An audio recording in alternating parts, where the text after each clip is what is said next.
2009년 8월 25일 오후 5시 힘찬 굉음과 붉은 화염을 토해내며 저는 우주를 향해 발사되었습니다.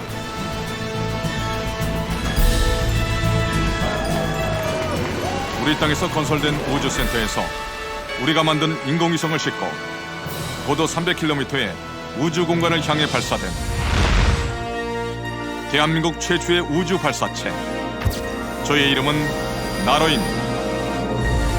지금부터 여러분께 제 삶의 이야기를 들려드리겠습니다.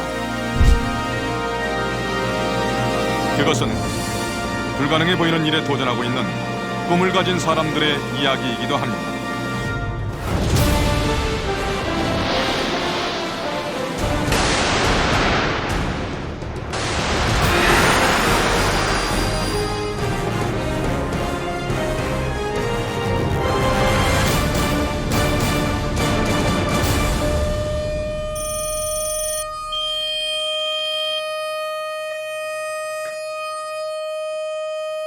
(2008년 1월) 고흥의 연소시험장에서 중요한 시험이 있었습니다. 정화 백천사. 이날 시험은 우리가 개발한 로켓 엔진의 연소시험이었습니다. 점화 시간이 가까워질수록 시험을 지켜보는 연구원들의 긴장감은 커져가고 10, 9, 8, 7, 6, 5, 4, 3, 2, 1, 정화.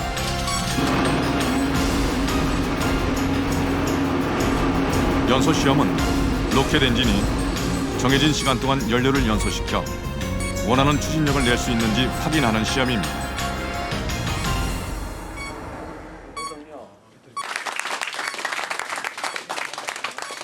(1분) 동안의 연소 시험이 성공적으로 끝났습니다. 우리가 애초에 개발하고자 했던 타켓이었던 궤도에 투입시킬 수 있는 고성능의 또 추적 성능이 일정하게 나올 수 있는 그러한 추진기관을 개발하는 게 목표였습니다. 인공위성을 궤도에 올릴 수 있는 추진기관을 개발하는 것. 그것을 목표로 개발된 것이 바로 저 나로의 2단 추진기관입니다.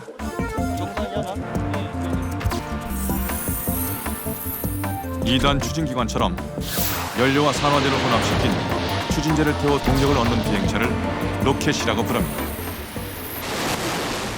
로켓 엔진 같은 경우에는 추진제를 아주 급속하게 태웁니다. 그렇게 되면은 여기서 많은 가스가 발생이 되면서 추진제를 연소시켜 발생한 가스가 작은 노즐을 통해 분출될 때 발생하는 힘으로 로켓은 하늘로 올라가게 되는데,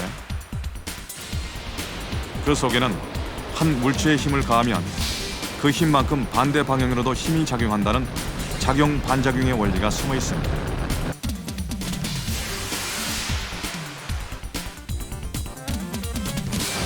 원래 시작은 중국에서 화전으로 시작이 됐어요. 이탈리아에서 만드는 화전을 그 사람들은 이제 로켓타라고 이렇게 이름을 붙였는데, 그게 현재 로켓의 이제 기원이 된. 불화살이란 뜻의 화전은 화살에 화약을 매달아 사정거리를 높인 무기였습니다. 화약을 처음 발명한 중국에서 시작된 화전은 먼 거리를 비행할 수 있는 첨단 무기로 유럽으로 전파되었습니다.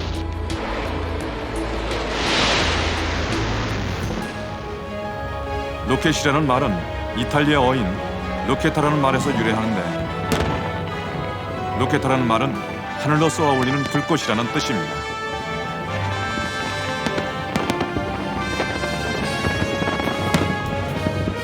로켓의 시작은 먼 거리를 비행할 수 있는 무기였습니다. 하지만 오늘날 로켓은 우주를 향한 인류의 꿈을 실현시켜준 소중한 존재를 상징하는 말이 되었습니다.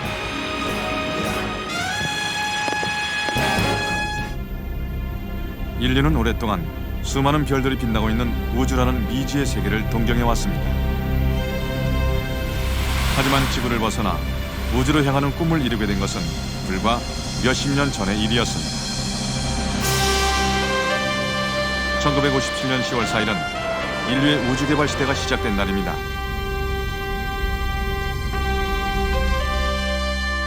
우주로 진출한 인류는 짧은 기간 동안 많은 일들을 이루었습니다. 우주 공간을 몸으로 체험했고 외계 천체들을 탐사했습니다. 우주는 인류의 놀이터가 되기도 했고 첨단 과학기술의 경연장이기도 했습니다. 우주 공간을 활용해 인류의 문명을 발전시켰습니다. 스푸트니크 1호 이후 인류는 수천 개의 인공위성을 우주로 보냈습니다. 인공위성은 오늘날 우리의 삶 속에서 중요한 역할들을 하고 있습니다. 그런데 인공위성과 인간을 우주로 실어 나르는 유일한 수단이 바로 로켓이라고 불리는 우주 발사체입니다. 로켓은 우주 개발의 소중한 동반자입니다. 우주 개발 또는 이제 우주 기술을 자력으로 갖는다라고 얘기를 하면은 거기에 우선 인공위성을 개발할 수 있는 기술과 능력이 있어야 되고요. 그다음에 우주 발사체를 개발할 수 있는 기술과 능력이 있어야 됩니다. 우리도 우주 개발 자립국이 되기 위한 첫걸음을 내디뎠습니다. 이곳에서는 페어링을 제작하고 있습니다. 페어링은 인공위성을 보호하는 역할을 하는 일종의 보호덮개인데요. 오늘은 매우 중요한 작업이 이루어지고 있습니다. 사람이 일반적으로 이제 들을 수 있는 소음의 최대 한계치가 134데시벨 정도라고 우리가 이야기를 하는데요. 그 정도 되면은 고막이 파열될 수 있는 이제 소음의 크기입니다. 근데 그 소음의 약 10배 정도의 크기가 발사할 때 이제 이 페어링 부분에 입사된다고 보시면 되겠습니다. 그래서 그 소음을 줄여주기 위해서 내부에 그 발사체용 흡차음제를 부착을 하게 되는데 지금 그거를 부착을 하는 작업이 되겠습니다. 로켓이 발사될 때 엄청난 소음과 진동이 발생하고 대기와의 마찰로 고온의 열도 발생하게 됩니다. 이로부터 위성을 보호해야 하는 페어링의 제작에는 첨단 과학이 필요합니다. 페어링은 지금 요 까만색 보이는 부분이 탄소 섬유 복합 재료라고 경량 소재입니다. 그리고 요 빨간색으로 보이는 부분이 저희가 특수하게 설계된 단열재입니다. 이 단열재는 페어링이 비행 중에 공기와의 마찰로 열이 발생합니다. 이 열이 내부로 전달되는 것을 막아주는 역할을 합니다. 페어링에는 또 다른 첨단 기술이 있습니다. 바로 분리 기술입니다. 볼트로 연결되어 있는 좌우 양쪽의 페어링은 하얗게 폭발로 분리됩니다. 그때 중요한 역할을 하는 것이 바로 스프링 조합체입니다. 이 부품은 스프링 조합체라고 해가지고 우리가 2단하고 조립했을 때 미리 여기 너트라는 락을 풀어놓습니다. 그러면은 페어링이 하얗게 폭발해서 두 짝이 갈라졌을 때 이 부분이 아래쪽으로 길어지면서 아래쪽으로 밀치는 힘을 작동하게 됩니다. 이 작동하는 힘이 페어링을 빠른 속도로 발사체에 서이탈하게 됩니다. 이 분리 기술은 발사체 선진국에서도 기술 누출을 꺼려하는 매우 핵심적이고 보안이 강화된 기술입니다. 페어링 분리 기술과 같이 우주 발사체와 관련된 첨단 기술들은 쉽게 얻어질 수 있는 것이 아니었습니다. 수많은 시행착오를 겪으며 우리의 기술로 만든 페어링은 분리 시험만도 10번 이상 했습니다.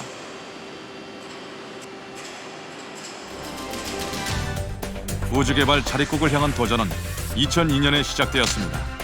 한국항공우주연구원이 주관하여 시작한 소형 위성 발사체 개발 사업이 그것인데요.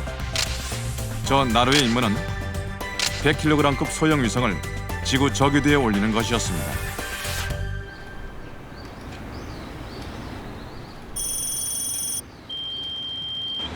이곳은 제가 우주로 실어갈 위성의 제작을 맡은 카이스트 인공위성 연구센터입니다. 오늘은 우주로 발사할 위성을 최종적으로 조립하는 날입니다. 굉장히 숙련도를 요하는 그런 작업입니다. 여기 저희 인공위성 연구센터의 차원호씨 아니면 이 작업을 할 수가 없어요. 완전히 신의 손입니다. 복선 맞습니다. 첨단 과학기술의 총알로 불리는 인공위성의 조립에도 기계가 아닌 사람의 숙련된 기술이 필요합니다.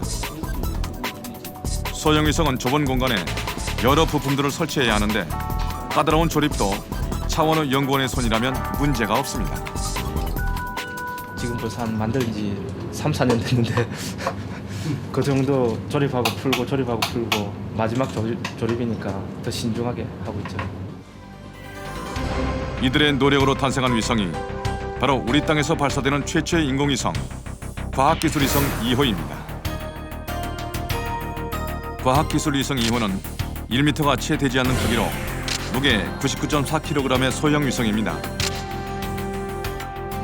크기는 작지만 다양한 관측 장비들을 탑재하고 있습니다.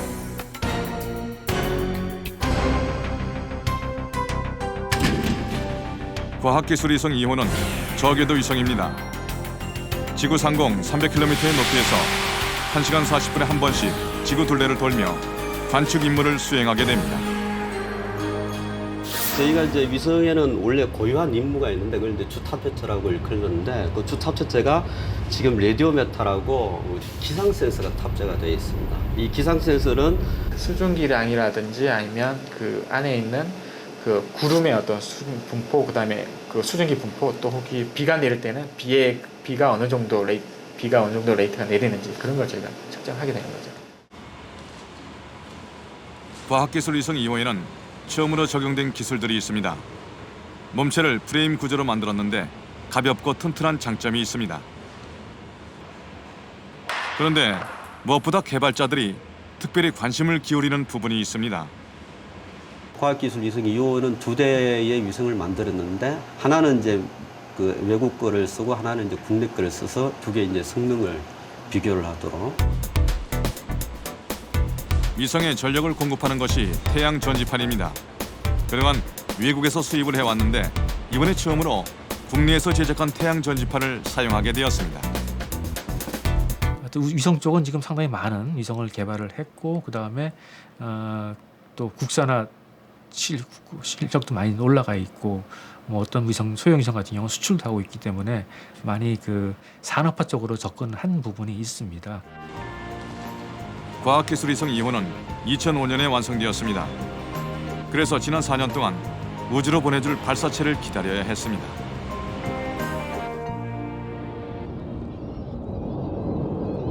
작년 여름 러시아에서 반가운 손님이 찾아왔습니다. 150톤의 화물을 수송할 수 있는 세계 최대의 수송기가 김해 국제공항에 내렸습니다.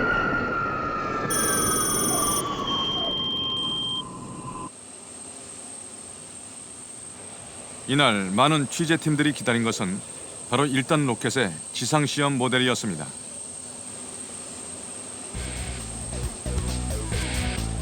일단 로켓을 내리는 작업은 매우 신중하게 이루어졌습니다.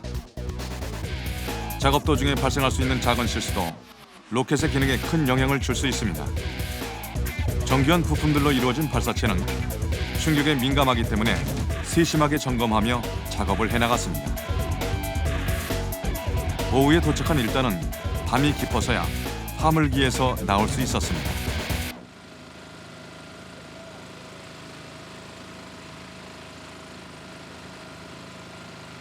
(28m의) 긴 몸체를 가진 1단을 운송하기 위해 특별히 제작한 트레일러에 실려 천천히 한국 땅에 몸을 내렸습니다.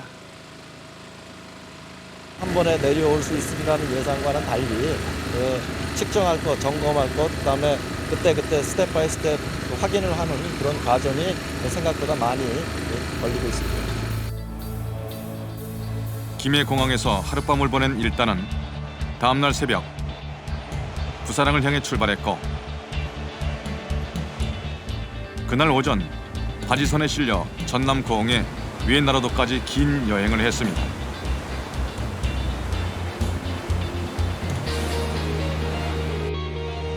다음날 나로 우주센터의 선착장.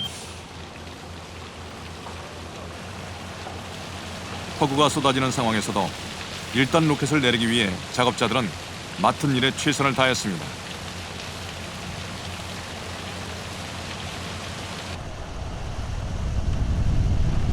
드디어 1단 로켓이 나로 우주센터에 내렸습니다. 그리고 중압 저립동을 향해 천천히 움직였습니다.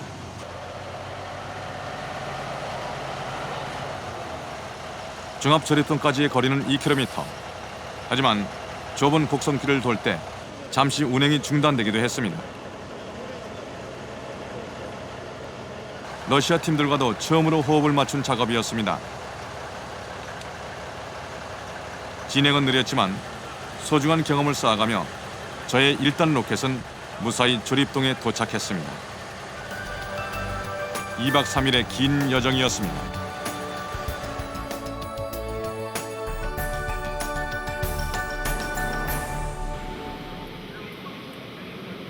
러시아에서 제작된 저의 1단 로켓은 고성능의 액체 추진기관입니다. 그런데 로켓 추진기관에는 중요한 것이 있습니다. 바로 산화제입니다.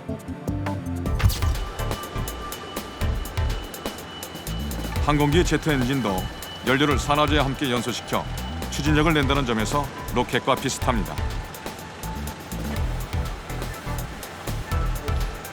지구 상공을 비행하는 항공기는 연소에 필요한 산화제가 따로 필요 없습니다. 공기 중에 산소를 이용하기 때문입니다. 하지만 공기가 없는 우주를 비행하는 로켓은 산화제가 필요합니다.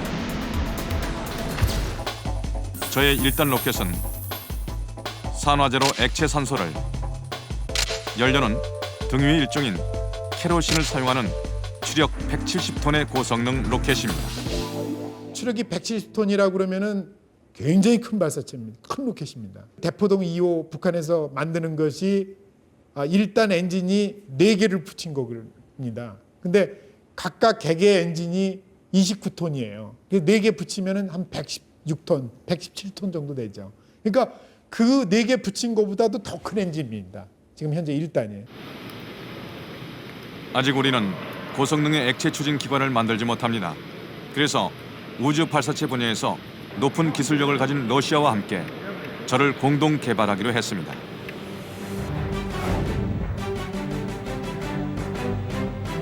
모스크바 인근에 위치한 흐르니치프사는 러시아에서 가장 큰 우주 개발 관련 업체입니다. 1960년대 우주 산업 분야에 진출한 흐르니치프사는 그동안 320번 이상 로켓을 발사했습니다. 평균하면 1년에 대여섯 번은 발사한 셈인데 그를 통해 쌓은 기술과 경험으로 우주 발사체 시장에서 높은 신뢰를 받는 기업입니다. 2004년 한국우주연구원과 흐르니체프사는 우주 발사체 시스템 공동 개발 계약을 조인했습니다. 저의 개발이 국제협력을 통해 본격적인 궤도에 진입하게 됩니다. 전 세계적으로 액체 산소와 등유를 액체 추진제 로켓으로 개발한 나라가 미국하고 러시아하고 두 나라밖에 없습니다. 그런데 미국은 그 국가 정책에 의해서 이 액체 추진제 로켓 기술을 한국에 제공해 줄 수가 없다. 저의 몸에는 2개의 추진기관이 있습니다. 1단 로켓은 액체 추진기관으로 케로신을 연료로 액체 산소를 산화제로 사용합니다. 상단부의 2단 로켓은 우리가 개발한 것으로 킹 모터라고도 불립니다. 고체 연료를 사용하는 추진기관입니다. 액체 추진제 로켓은 구조가 간단합니다. 대신에 한번 점화를 하면은 추진제가 다 탈 때까지 끌 수가 없어요. 이런 또 단점도 있습니다. 그 대신에 액체 추진제 로켓은 구조는 복잡합니다. 추진제 탱크가 있고 그 다음에 엔진이 별도로 있고 이렇게 복잡한 방면에 엔진으로 들어가는 추진제 양을 조절해 줌으로 해서 엔진의 성능이라든지 또는 작동되는 시간 같은 거를 조절해 줄 수가 있기 때문에 우주 개발을 하기 위해서는 반드시 액체 로켓이 이제 그래서 필요한 겁니다. 우주 발사체에서 가장 중요한 역할을 하는 1단 액체 추진기관은 제게 있어 심장과도 같은 역할을 하는 것입니다. 러시아에서 1단이 들어오고 저의 또 다른 심장이 발사를 향해 고동치기 시작했습니다.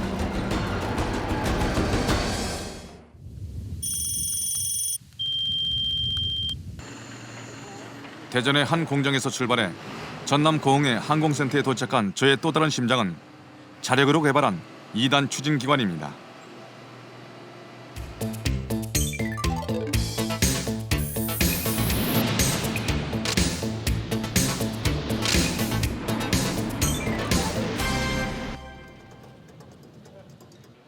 오늘 이곳에서는 상단부 조립에 앞서 2단 추진기관의 성능을 최종적으로 점검하는 여러 시험들이 이루어졌습니다.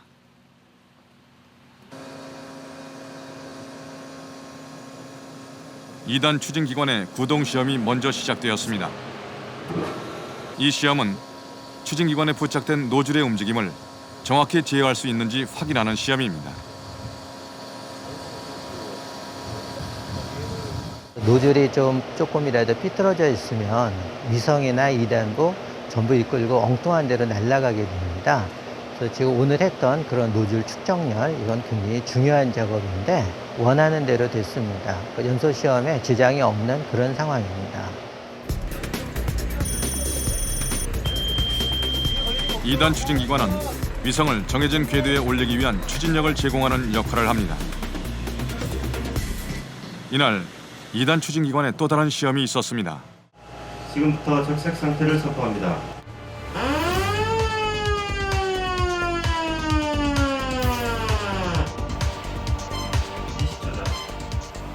그동안 10번도 넘게 한 시험이지만 매 시험 때마다 연구원들은 긴장을 늦출 수가 없습니다.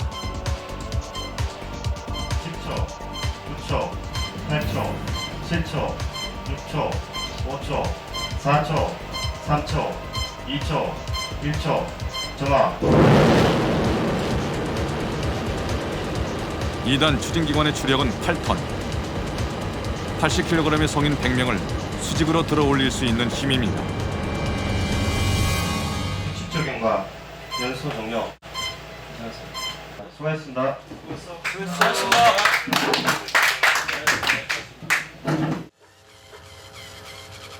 연소 중에는 노즐 뒤로 화염이 발생하는데 이로부터 추진기관을 보호하기 위해 단열 작업을 하게 됩니다.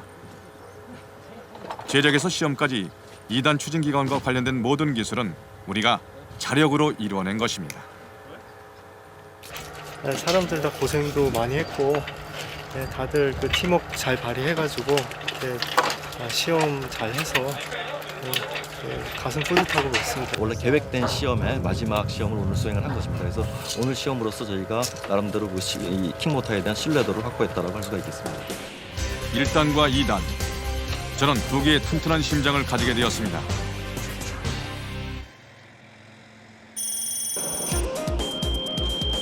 상단부의 주요 구성품들이 한자리에 모였습니다. 이것은 VEB라고 부르는 전장 탑재부 조합체인데 상단부의 허리가 되는 부분입니다.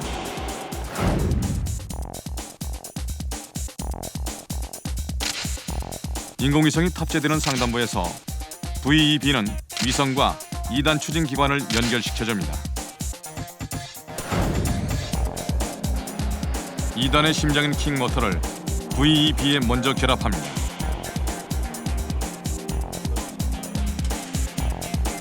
국내에서 제작한 저의 상당부는 우리 기술로는 최초로 우주 공간에서 활동하게 됩니다. 그래서 대부분의 기술들이 처음 시도되는 것들입니다. 극한 기술들이 많이 사용이 됩니다. 그러니까 뭐 극저온 기술, 또 뭐 초고압, 아주 고에너지, 뭐 소재도 특수한 소재가 필요하고 이렇기 때문에 이러한 기술들이 발사체를 개발할 때 다른 기술들, 뭐 다른 기계공학이 발달했다고 해서 발사체에다 바로 쓰려고 하면은 쓸 수 있는 게 거의 많지 않을 정도로 발사체 기술들은 또 새롭게 개발해야 되는 부분이 많이 있습니다. 1단과 분리되고 난 후 저의 상단부는 위성과 함께 우주 공간에 머물게 됩니다.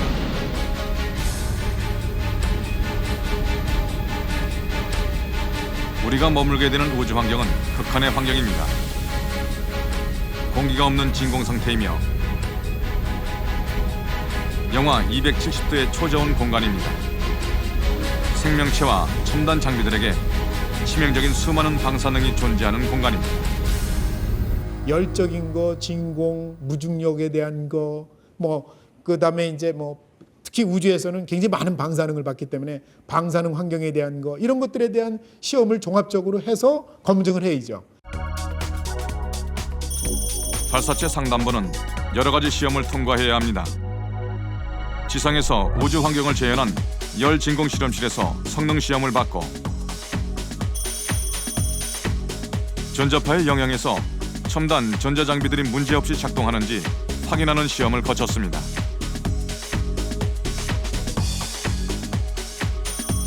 외부의 진동과 충격에서 잘 견딜 수 있는지 확인하고 또 확인했습니다.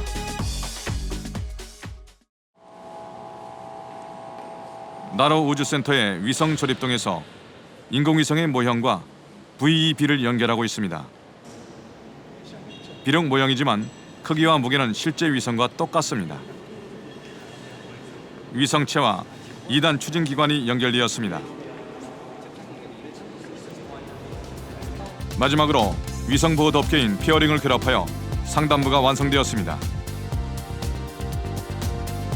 저의 상단부는 5년 이상의 땀과 노력을 들여 우리가 자체 개발한 것입니다.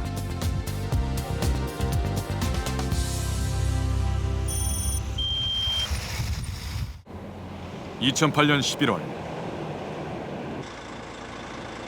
최종 조립을 앞두고 러시아와 기술 회의를 가졌습니다.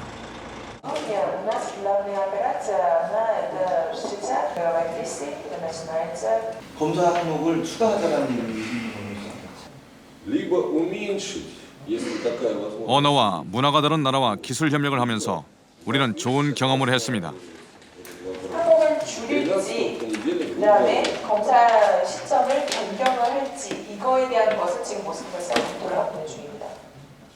많은 비용과 시간이 드는 우주 개발 분야에서 국제 협력은 매우 중요한 일입니다. 연동하느냐에 대한 것입니다. 이거를 협의를 좀 했으면 좋겠는데 네, 시간이 언제? Давайте во сколько обсуждать? 가능하다라고 하면 오후에 하고 싶습니다.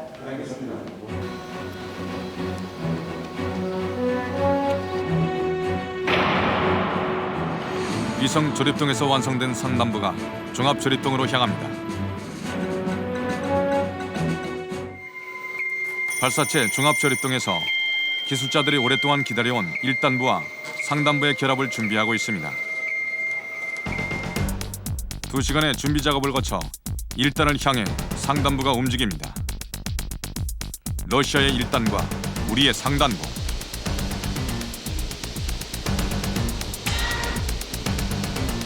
최종 결합은 신중하게 진행되었습니다.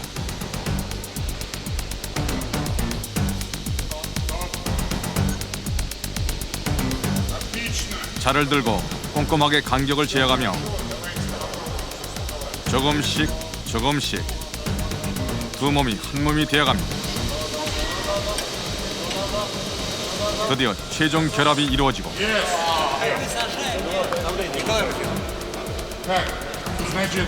처음 하는 결합이었지만 만족스러운 결과가 나왔습니다.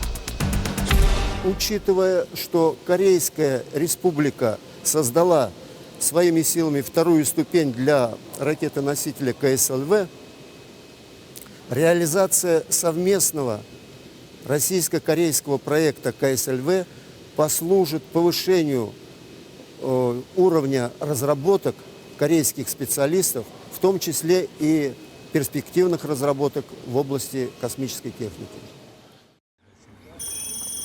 2009년 3월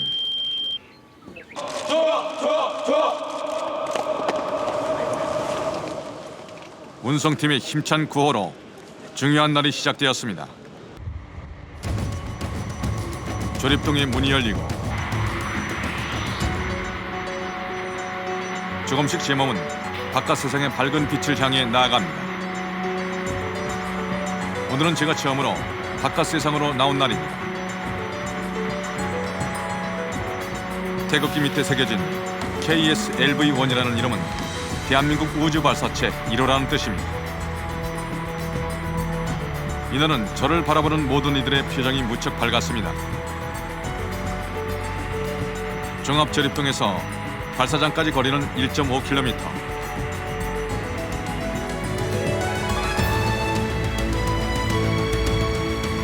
제 주위에는 저를 지켜주는 많은 기술자들과 연구자들이 있었습니다. 오늘 제가 가는 이 길을 그분들은 그동안 수백 번도 넘게 다녀갔을 것입니다. 30분 후 저는 안전하게 발사장에 도착했습니다. 이후 발사장에 세워지기 위해 지지대와 결합했고 서서히 발사대에 세워졌습니다. 대한민국의 발사체로 우리 땅의 발사장에 처음으로 세워진 날, 많은 이들과 함께했습니다. 저는 혼자 힘으로 탄생한 것이 아닙니다.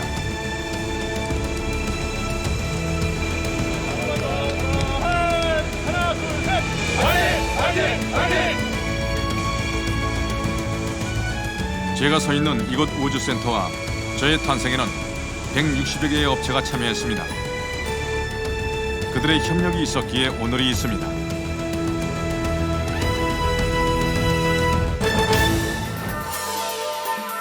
전 세계의 나라들 중 우주센터를 가진 나라는 모두 12개 나라에 불과합니다. 나로 우주센터의 준공으로 우리나라는 우주센터를 가진 13번째 나라가 되었습니다. 세계에 자랑할 만한 최첨단 시설들을 가진 나로 우주센터는 전남 고흥의 외나로도에 건설되었습니다. 그런데 거기에는 특별한 이유가 있습니다. 발사하는 방향이 이제 확보가 돼야 되는 거죠. 그래서 우리나라 같은 경우에는 남쪽을 면하고 있는, 남쪽에 바다를 끼고 있는 해안가가 가장 좋은 후보가 되죠. 그래서 그런 후보들을 몇 군데 이제 검토를 했고, 그 중에서 외나로도가 좋은 여건이고 또 주민들 여건, 또 접근성 이런 것들이 두루두루 좋았기 때문에 거기에 제1 후보지로 선정이 된 것입니다. 발사장으로서의 요건을 두루 갖춘 나로 우주센터에는 여러 시설들이 있습니다. 우선 발사체를 발사하는 발사대가 있고,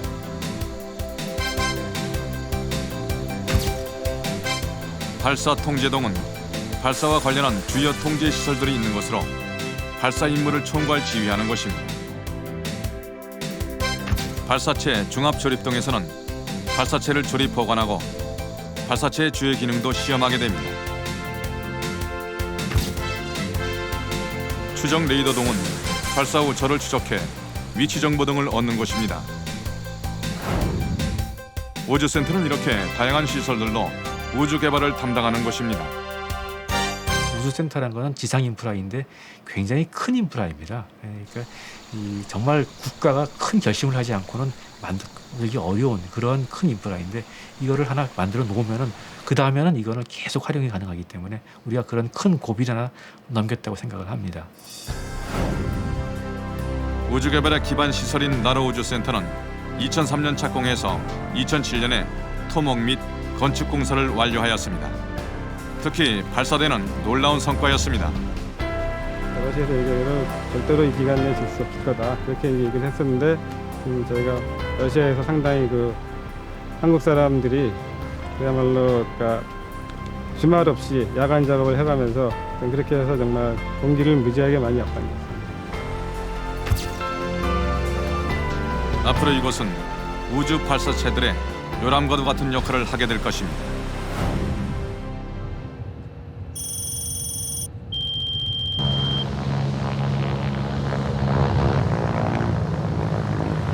하나, 둘, 셋.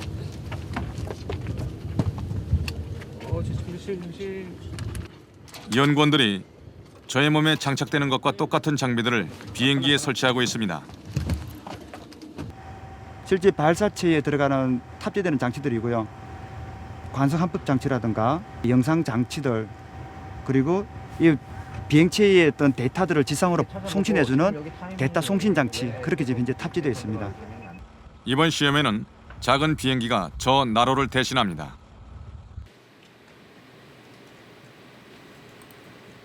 모의비행 추적 시험에는 나로 우주센터의 발사 통제동이 중요한 역할을 합니다. 이곳에서는 발사체를 대신하는 비행기를 추적하고 여러 가지 데이터를 수집합니다.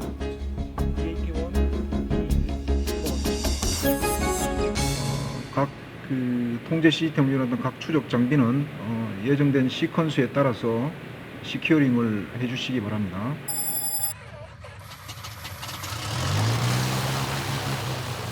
여수공항의 비행기가 이륙 준비를 시작했습니다. 그런데 발사 통제동에서 뭔가 이상한 것을 발견했습니다. 모의 비행 추적 시험을 하기도 전에 심각한 문제가 생겼습니다. 그 시동 켜면 되나? 11시 아니요 그 전에 켜야죠. 일단 내부 전화 한번 문제는 해보죠. 비행기의 장비들에 세팅된 시간과 발사 통제동의 추적 시스템에 세팅된 시간 사이에 차이가 생긴 것입니다. 예. 오늘 처음 발견됐다는 1초 숨어 있는 게 1초간의 시간 차이. 저기 발사체가 날아갈 때 1초 같으면은 뭐 우리가 지금 마하 6, 7 달리니까 그냥 수키로를 이렇게 가기 때문에 안전지역을 벗어날 수도 있고 그런 부분에서 1초는 상당히 중요합니다. 제가 발사된 후 먼저 페어링이 분리됩니다. 잠시 후 1단이 분리되고 2단 추진 기관으로 목표 지점까지 이동해 마지막으로 위성을 분리시킵니다. 이 모든 과정이 10분이면 완료됩니다. 그래서 그 600초 동안 발사체의 비행 상태가 정상인지 또 비정상 상태가 발생했는지 하는 것을 확인하기 위해서 우리가 모든 발사 통제 시스템을 갖추고 추적 장비를 갖추어서 발사체를 추적하는 장비에는 우선 광학 센서를 이용하는 추적 장비가 있습니다. 그리고 레이더 추적 장비가 있는데 나로 우주센터에 제1 추적 레이더가, 제주도에 제2 추적 레이더가 있습니다. 제주도에는 원격 자료 수신 장비도 2대가 있습니다. 마지막으로 다운레인지라고 불리는 해상 추적 장비가 있습니다. 다운레인지는 레이더 추적 장비를 배에 장착한 것으로 필리핀 해상에 나가 발사체를 추적하게 됩니다. 제주수석소가 발사체를 추적할 때는 발사체 후방을 바라보게 됩니다. 그래서 발사체 후방을 바라보면 특히 2단 점화할 때, 고체 연료 2단 점화할 때 화염 영향을 받아갖고 신호 세기가 툭 떨어집니다. 그래서 저희 시스템은 화염 영향을 피하는 장소로 이동해서 영상이나 2단 데이터를 수신하게 됩니다. 제가 발사되고 나면 짧은 순간에 먼 거리를 이동하게 됩니다. 그런데 추적 시스템의 위치 때문에 추적 거리에 한계가 생기게 됩니다. 나로 우주센터의 추적 거리는 1,600km, 제주도는 1,700km가 한계입니다. 그래서 해상 추적이 필요합니다. 모의 비행 추적 시험이 다시 시작되었습니다. 광학 추적 장비부터 계획대로 비행기를 추적합니다. MD입니다. DAP2 CDPS-1 액티브 확인. CDPS-1 액티브 확인. 레이더2 텔레메트리 3. 통제동에 활기가 넘칩니다. 모드 전환 및 유지하세요. MD 레이더2입니다. 확인. 슬레이빙 모드 전환 완료하였습니다. 슬레이빙 모드로 전환 후 자동 추적 중입니다. 선박에 장착된 다운레인지 장비도 제 기능을 다하고 있습니다. 다운레인지 모니터에 비행기에서 바라본 우주센터 상공의 모습이 잡혔습니다. 네, 방금 CDPS 절체 시험을 끝으로 금일 시험에서 계획되었던 모든 시험 절차가 완료되었습니다. 수고 많았습니다. 추적 시스템 준비가 완료되었습니다. 그동안 저희들이 짧은 시간 안에 이런 모든 소프트웨어를 개발해서 자체적으로 운영할 수 있게 되었다는 데 대해서 상당히 자부심을 갖고 있습니다. 발사장을 만들어서 발사대 시스템도 개발을 하고 그리고 발사를 하는 운영을 실질적으로 우리 손으로 함으로써 그래서 이제 우리가 우주 발사체 개발에 대한 실질적인 자립 개발에 대한 그런 어떤 최종 목표가 상당히 근접해 있다. 우주 발사체와 인공위성 그리고 우주센터까지 모든 준비가 완료되었습니다. 발사일은 2009년 7월 말로 정해졌습니다. 저는 계속해서 여러 가지 점검을 받으며 그날을 기다렸습니다. 우리나라의 첫 우주 발사체 나로호 발사가 거의 마지막 단계에 해당하는 연소 시험의 일정이 기술적인 문제로 연기됐다고. 나로호 발사가 또 미뤄질 것 같습니다. 벌써 6번째인데 KBS와의 단독 회견에서 1단계 발사체의 엔진과 관련된 모든 분야를 재점검하고 있다고 밝혔습니다. 7분 56초를 남겨두고 돌연 발사가 중지됐습니다. 발사 15분 전인 오후 4시 45분 나로호가 컴퓨터에 의한 자동 카운트다운에 돌입했습니다. 그러나 발사 7분 56초를 남기고 갑자기 컴퓨터로부터 발사 중지 명령이 내려졌습니다. 여기는 MBC입니다. 발사 운용이 발사 자동 시퀀스를 관리하는 컴퓨터의 오류와 여러 기술적인 문제로 저의 발사는 그동안 7차례 연기되었습니다. 그중 1단 추진기관과 관련한 부분이 주목받았습니다. 이번 발사 중단 사태가 액체 로켓 엔진의 핵심은 이제 이렇게 연소를 하면서, 그러니까 산화제하고 연료하고 충돌하면서 연소를 하게 되는데요. 이 엔진 연소가 안정성이 굉장히 불안정해요. 저의 1단 추진기관은 러시아의 최신형 로켓인 앙가라 로켓을 변형시켜 새롭게 개발한 것입니다.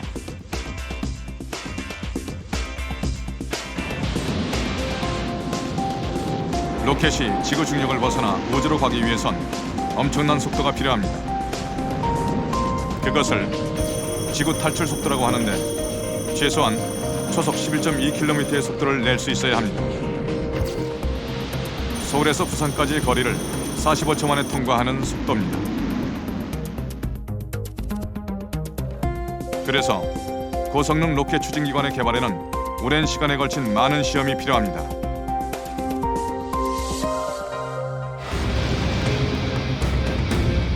로켓 개발사를 살펴보면 수많은 실패 사례들을 만나게 됩니다.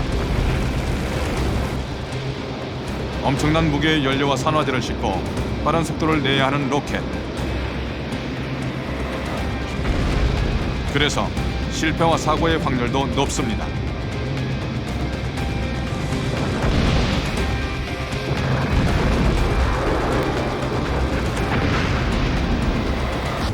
우주 선진국들도 지금 상용으로 발사체를 쓰고 있지만은 10번 발사를 하면은 2번 실패하는 그러한 정도의 기술의 한계의 도전으로 알려져 있습니다.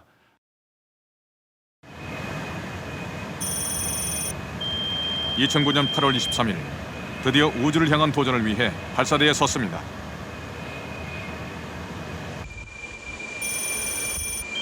이틀 후 발사 2시간 전, 발사대에 저장 탱크들과 연결된 지하의 파이프라인을 통해 연료인 케로신과 산화제인 액체 산소가 주입되었습니다.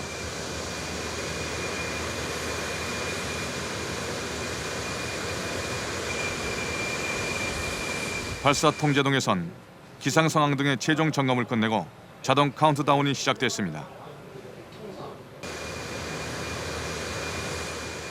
제가 지상에서 보낼 시간이 이제 얼마 남지 않았습니다.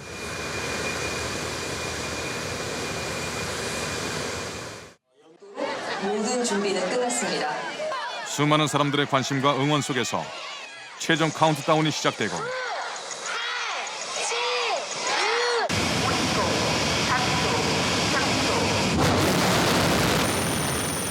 2009년 8월 25일 오후 5시, 저는 우주로 발사되었습니다.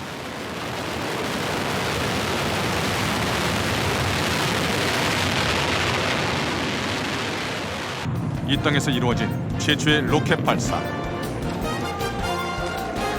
저의 발사를 지켜보며 대한민국은 환호했고 또 감격했습니다.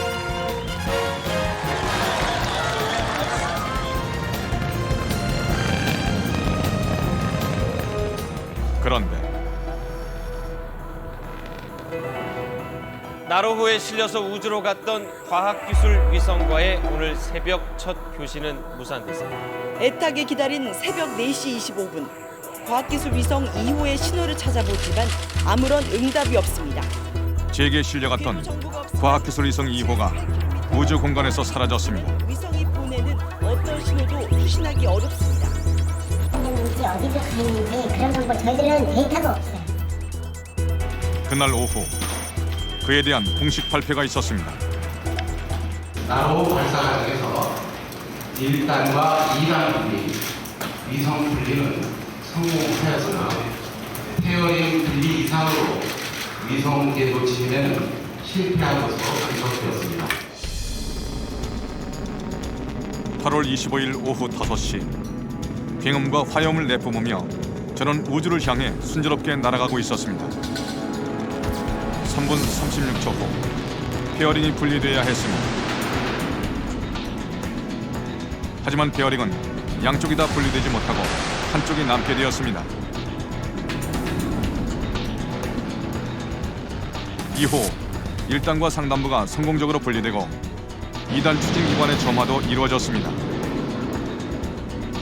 하지만 2단 추진기관의 연수가 끝났을 때 목표 궤도보다 25km 더 올라간 상태였고 발사 후 구분이 경과되었을 때 인공위성과 함께 나머지 부분들도 분리되었습니다. 그때가 제가 위성을 본 마지막 순간이었습니다. 여태까지 그 우주 발사체의 발사 실패 원인을 쭉 분석해 보면은 단 분리라든가 페어링 분리 때문에 의한 분리상의 문제가 한 12% 정도의 고장 원인으로 알려지고 있습니다. 그러니까 10대 중에 한 대가 만약에 실패했다 그러면 그 원인이 분리의 원인이라고 보는 거죠. 한국과 러시아는 즉각 공동조사위원회를 조직해 원인 분석에 들어갔습니다.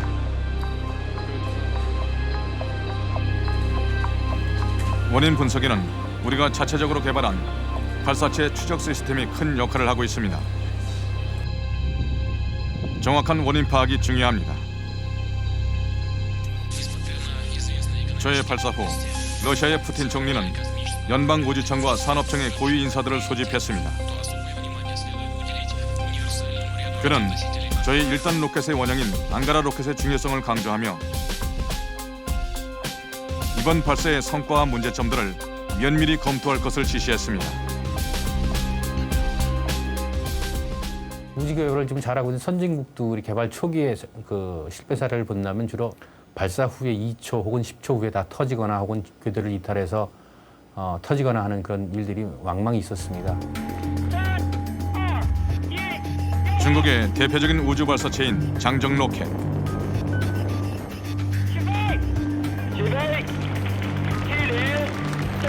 이 로켓으로 중국은 2003년 아시아에선 최초로 자력으로 우주인을 배출한 나라가 되었습니다.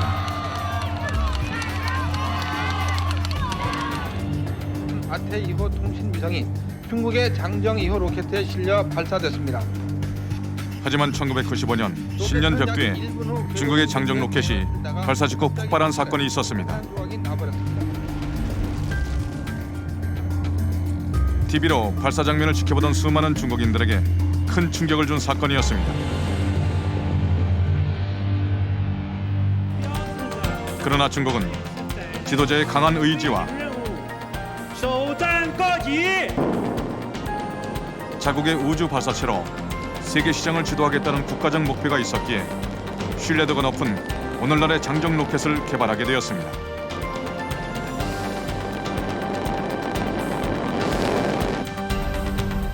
2008년 중국은 우주 유영에 성공한 세계 세 번째 나라가 되었습니다.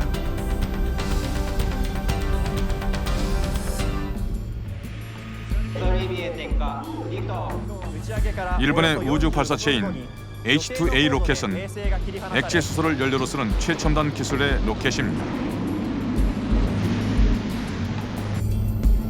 이 로켓으로 일본은 작년 달 탐사를 시작했습니다.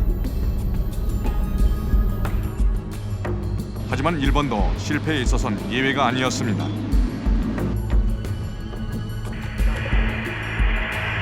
개발 중인 로켓은 최소한 10번의 시험 발사가 필요합니다. 일본의 H2 로켓의 경우 엔진 폭발이나 보조 로켓 분리 실패 등의 문제가 있었고 3번의 연속 실패로 개발을 중지하기도 했습니다.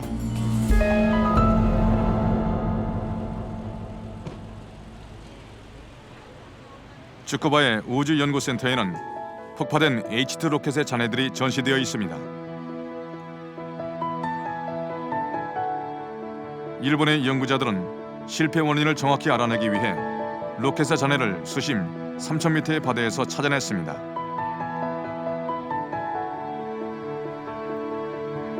그리고 그들은 이렇게 써놓았습니다.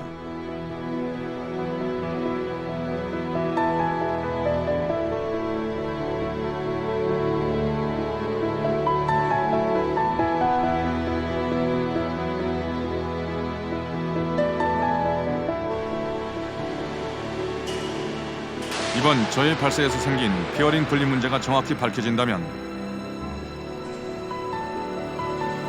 이번 실패는 미래를 위한 좋은 자극과 기회가 될 수도 있을 것입니다. 부분적으로 실패한 것이 오히려 우리가 기술을 더 확보하고 앞으로 기술을 더 업그레이드 시키는 데 좋은 기회가 되지 않았나 이렇게 보는 면도 있습니다. 전문가들은 이번 저의 발사를 시험 발사라고 말하기도 합니다. 앞으로 있을 본 발사를 위해 발사체와 시스템을 점검해보는 발사라는 의미입니다. 우리는 이번에 우주 발사체를 발사할 수 있는 기반 시설을 마련했고 발사 시스템을 운영해보기도 했습니다. 페어링 분리를 제외한 모든 과정이 성공적이었다고 평가되기도 합니다. 상용 발사를 하는 게 아니고 우리가 시험 발사를 한 게 아닙니까? 그러니까 시험 발사를 하는 주 목적 중에 하나는 물론 인공위성을 궤도에 올리는 것도 있지만 실질적으로 그 발사체의 시스템, 그다음에 로켓 엔진들의 성능을 검증하는 겁니다. 그런 측면에서 이제 우리가 긍정적인 면으로도 볼 수 있다. 우리나라에서 우리 영역에서 우주 발사체를 이번에 띄워올린 게 아마 역사적으로 처음입니다. 단군 이래 최초의 사건이고 외국의 사례에서는 비교할 수 없을 정도로 열악한 수준에서 시작을 한 거거든요. 처음에 시작된 인원이 한 300명 정도부터 시작해가지고 지금 650명 정도 됐는데 그런 열악한 환경에서 이 정도의 시퀀스를 무난하게 다 이뤄냈다는 것은 정말 상당한 자긍심을 가져도 되지 않을까. 저는 우리 땅에서 우리가 만든 위성을 싣고 최초로 우주로 발사된 나로라는 이름의 우주 발사체였습니다.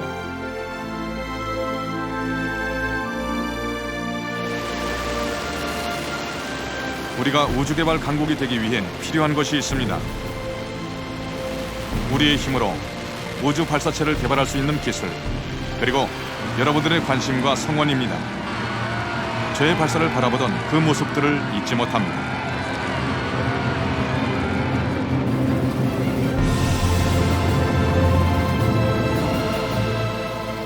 그리고 우리 연구자들도 실패를 당연하게 여기지 않을 것입니다. 그리고 같은 실패를 다시 하지 않을 것입니다. 저는 우리의 독자적인 기술로 만들어진 발사체가 아니었습니다.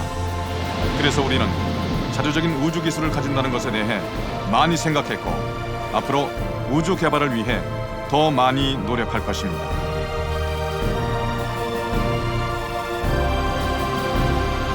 저는 마지막 순간 저의 탄생과 발사까지 함께했던 많은 사람들의 꿈을 생각했습니다. 나로호 발사 이후에 그 다음 단계의 그 발사체 KSLV-2를 현재 발사 개발 준비를 하고 있습니다. 그래서 그 KSLV-2는 나로호보다 성능이 약 15배 정도 향상을 시켜서 모든 부분 그 엔진까지도 전부 국산화시켜서 자력으로 우리 모든 기술을 개발하는 그런 계획으로 현재 준비를 하고 있습니다.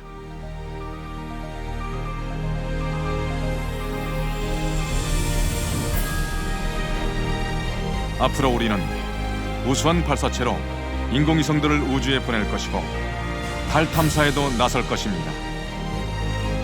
지금 이 순간에도 미래는 우리에게 다가오고 있습니다. 저는 앞을 향해 나아갈 것입니다.